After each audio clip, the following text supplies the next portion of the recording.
मैं पढ़ा या किसी से सुना होगा कि भगवान जब इस धरती पर थे तब भी भूत पिशाच हुआ करते थे। भगवान निराकार है। निराकार का अर्थ होता है जिसका कोई आकार नहीं होता। जो लोग जिस रूप में भगवान को पूजते हैं, भगवान उसी रूप में उसे दिखाई देते हैं। तो प्रेम से बोलिए भक्त और भगवान की जय। और समय व्यर्थ न करते हुए मैं आपको अपनी कहानी की ओर ले चलता हूँ। बहुत पुरानी बात है, तब पानी के ज्यादा साधन नहीं हुआ करते। लोग कुएं, बावड़ी, तालाब आदि से पानी पिया करते थे। तो यह कहानी भी एक तालाब की है, जो कि उस काली डायन के जादू से अमृत से जहर बन गया था। यह डायन कैसे बनी, कैसे इस तालाब का पानी विष बन गया, मैं यह कहानी आपको बताता हूँ। काली डायन की कहानी। एक गांव में एक औरत के कोई बच्चा नहीं था। वो औरत गांव के मुखिया की पत्नी थी। उसके शादी को काफी समय हो गया था। सब लोग उसे बांझ कहा करते थे। सारे गांव वाले उसका मुंह भी नहीं देखना कहते थे कि इसका मुंह देख लिया तो पूरा दिन बेकार चला जाएगा। पर मुखिया की पत्नी थी, इसलिए लोग थोड़ी बहुत बातचीत कर लिया करते थे। एक दिन गांव में एक फकीर बाबा भिक्षा मांगते हुए आ पहुंचता है, तो वह बातों ही बातों में उसका हाथ देखने लग जाता है और कहता है, आपको बच्चा नहीं है ना? वह बोली, आपको कैसे पता चला? वह बोला, हम हस्तरेखा में निपुण हैं और हाथ देखकर यह बता सकते हैं कि क्या होने वाला है, क्या होगा। वह बोली, अच्छा तो यह बताओ कि मेरे बच्चा कब होगा? तो उसने कहा, आपको भगवान ने बच्चा तो नहीं दिया, पर मैं एक रास्ता बताता हूँ।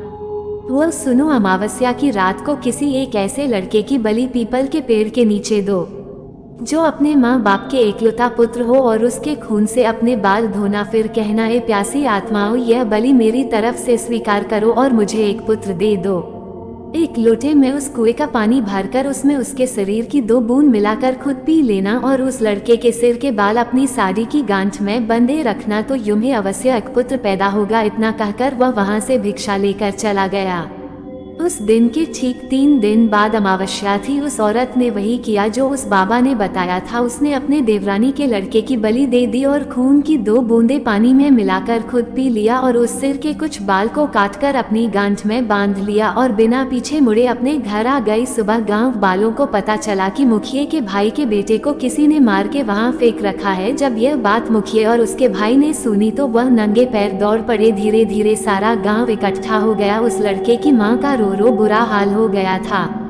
तब किसी व्यक्ति ने हिम्मत जुटाकर उस सिर को धड़ से जोड़ा और उसे नदी में बहाने की सलाह दी। वैसा ही किया। लोगों ने उस लाश को पानी में बहा दिया।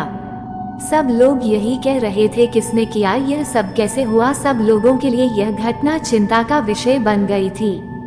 जब मुखिया घर पहुंचा तो क्या देखता है कि उसकी पत्नी तो पकवान बना रही थी।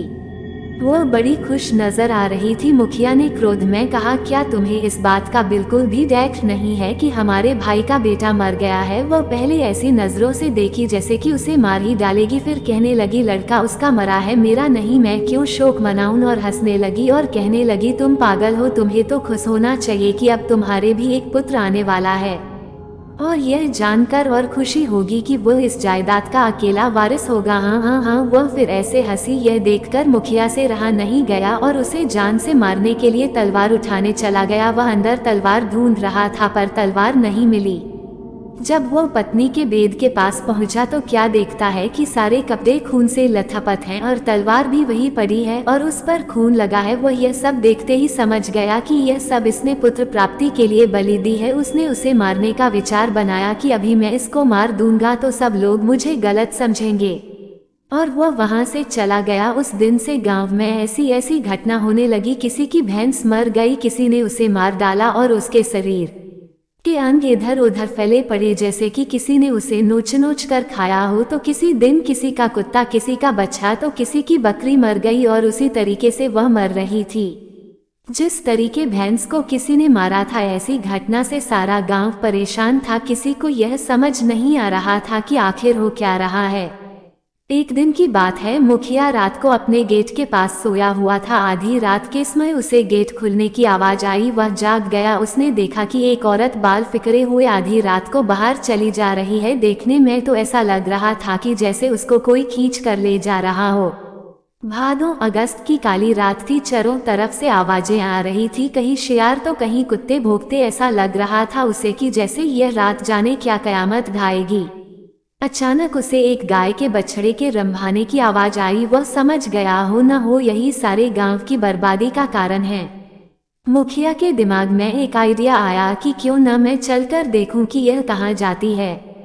वह उठकर चल दिया। उसने आगे चल के क्या देखा कि पड़ोसी के गाय का बछड़ा का कटा हुआ मुंड पड़ा है और उसके धड़ को वह औरत खींचकर पीपल की ओर ले जा रही है और ले जाकर उसने वही शब्द दोहराया, यह लो प्यासी आत्माओं, मैं तुम्हारे लिए भोजन लाई हूँ। मुखिया यह सब नीम के पेड़ से छुपकर देख रहा था। एकदम वह क्या देखता है कि चार काली छाया वहां प्रकट हुई। देखते ही देखते वह ऐसे भयानक शरीर में बदल गई कि उसे देखकर उसके शरीर के रोए खड़े हो गए। उनकी ये बड़े बड़े दांत, लाल लाल आंखें, शरीर पूरा जला हुआ, बड़े बड़े नाखून, आंखें तो ऐसे चमक रही थी कि बार बार बदलने वाली लाइट जल रही हो। इतना भयानक दृश्य उसने अपनी जिंदगी में कभी नहीं देखा था। वह क्या देखता है कि वो चरों भूत और उसकी पत्नी उस लाश को खाने लगी, दोनों हाथों से लापालप, जैसे कि कोई भूखा व्यक्ति खाने पर टूट पड़ता है। यह सब देखकर मुखिया के पर के नीचे की जमीन खिसक गई कि उसकी पत्नी एक डायन है। जब उन्होंने सारे मांस को नोच नोच कर खा डाला तब उसने एक भूतों की एक बात सुनी और कहा कि बस 3 दिन बाद फिर अमावस्या है और हमारी शक्ति उस दिन बढ़ जाएगी, तब हम तुम्हें पूरी शक्ति सौंप देंगे और तुम अपनी मर्जी से कुछ भी कर सकती हो, तुम गांव वालों को अपनी उंगली पर नाचा सकती हो। उसने यह सब सुनकर सारे गांव को चोरी चोरी जगा करके कहा, देखो मैं तुम्हें बताता हूँ कि तुम्हारी बर्बादी एक डायन की वजह से हुई है। और सबसे कहा कि अपनी अपनी लाठी उठाओ और चलो मेरे साथ, आज उस डायन का अंत हम सब मिलकर करेंगे। और सब भागते हुए उस पीपल की ओर चल दिए। सारे गांव को अपनी तरफ आते देख सारे भूत तो गायब हो गए, पर वह डायन खड़ी रह गई। मुखिया की पत्नी को इस हालत में देखकर सारे गांव वालों के तो होश उड़ गए और वह रुक गए। मुखिया ने कहा, खड़े क्यों रह गए, यह तुम्हारी मालकिन नहीं डायन है, डायन। और यह बोलते हुए सब उसे लाठियों से मारने लगे। वह अपनी जान बचाकर भागी और भागते हुए उस कुएं में जा गिरी। उसकी साड़ी ऊपर अटक गई और वह चिल्लाने लगी, बचाओ बचाओ। सारे गाँव नव कहा, इसे सजा अपने आप मिलेगी, लटकी रहने दो इसे। वह चिल्लाती रही, सारे लोग उसका यह तमाशा देख रहे थे। वह चीखती रही, चिल्लाती रही, मुझे ऊपर निकालो, मुझे पानी पिलाओ, पर किसी ने उसकी सहायता नहीं की। पर वो बार बार यही बोलती रही कि मैं तुम सब गांव वालों को बर्बाद कर दूंगी। एक एक को मैंने पानी के लिए नहीं तरसाया तो मेरा नाम भी काली डायन नहीं, यही नाम दिया है तुमने मुझे, मैं तुम ही छोड़ूंगी नहीं। 2 दिन तक उसकी लाश यूं ही लटकती रही। तीसरे दिन अमावस्या थी। उस दिन की रात के बाद उस लाश का पता नहीं चला कि कहाँ गई उसकी लाश, जबकि कुआं बिल्कुल सूखा था। उस बात को काफी टाइम हो चुका था, लोग उसके बारे में भूल चुके थे। जल्दी से चैनल को सब्सक्राइब कर ले। इस कहानी का अगला पार्ट अगली वीडियो में मिलेगा।